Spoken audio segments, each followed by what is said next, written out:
அதனுடைய 5வது வசனம், உன் வழியை கர்த்தருக்கு ஒப்புவித்து அவர் மேல் நம்பிக்கையாயிரு, அவரே காரியத்தை வாய்க்க பண்ணுவார்.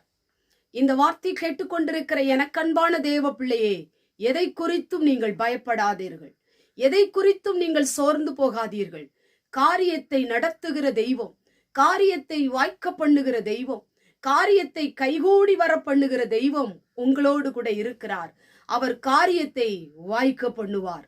எனக்கு யாரும் துணை இல்லையே, எனக்கு உதவி செய்வதற்கு யாரும் இல்லையே, இந்த காரியத்தை நான் எப்படி நடத்துவேன், எப்படி இதை செய்வேன், எப்படி இதை நான் நடத்துவேன் என்று சொல்லி கலங்கி போயிருக்கிறீங்களா? கலங்காதீங்க, பயப்படாதீங்க.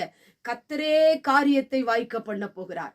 கர்த்தரே உங்க கூட இருந்து அற்புதமாய், ஆச்சரியமாய், அதிசயமாய் ஆண்டவர் முடித்து தரப்போகிறார்.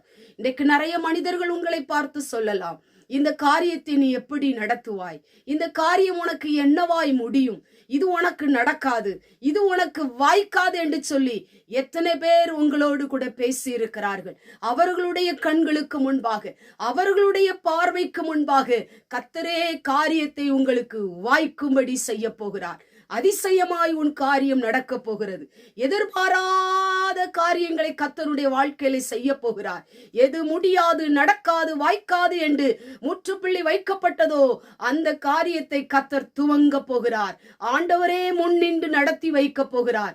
எந்த மனிதனுடைய உதவியும் உங்களுக்கு இல்லாமல் இருக்கலாம், எந்த மனிதனுடைய துணையும் உங்களுக்கு இல்லாமல் இருக்கலாம். கர்த்தரே உங்களுக்கு துணையா இருக்க போகிறார். கர்த்தரே உங்களுக்கு உதவி செய்ய போகிறார். நீங்கள் கர்த்தர் மேல் நம்பிக்கையாயிருங்கள், கர்த்தரை பிடித்துக் கொள்ளுங்கள், கர்த்தரை சார்ந்து கொள்ளுங்கள்.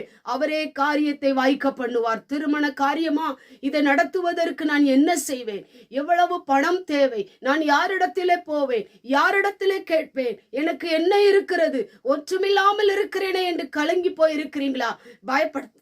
பயப்படாதீங்க. கர்த்தர் சொல்றாரு, நான் உன் கூட இருந்து காரியத்தை நடத்துவேன், நான் உன் கூட இருந்து காரியத்தை முடித்து தருவேன், நான் உன் கூட இருந்து காரியத்தை வெற்றிகரமாய் செய்வேன் என்று வாக்கு கொடுக்கிறார். ஆண்டவரை பிடித்துக் கொள்ளுங்கள், ஆண்டவரை சார்ந்து கொள்ளுங்கள். அவர் வழிகளை திறப்பார், வாசல்களை திறப்பார், உங்க காரியத்தை அற்புதமாய் முடிப்பார், நன்மையானவைகளை செய்வார், ஆச்சரியமாய் மனுஷர்கள் சொல்லும்படியாக உங்க காரியத்தை வாய்க்கும்படி செய்வார். கண்களை மூடி ஜெபம் பண்ணுவோம். எங்கள் பரிசுத்தமுள்ள நல்ல பிதாவே, கேட்டதான வசனத்தின் மூலமாய் காரியத்தை வாய்க்க பண்ணுகிற தேவன் உம்முடைய பிள்ளைகளுடைய வாழ்க்கையில காரியங்களை வாய்க்க பண்ணும், அற்புதமாய் வாய்க்க பண்ணும். இயேசுவின் மூலம் ஜெபிக்கிறோம் பிதாவே, ஆமென்.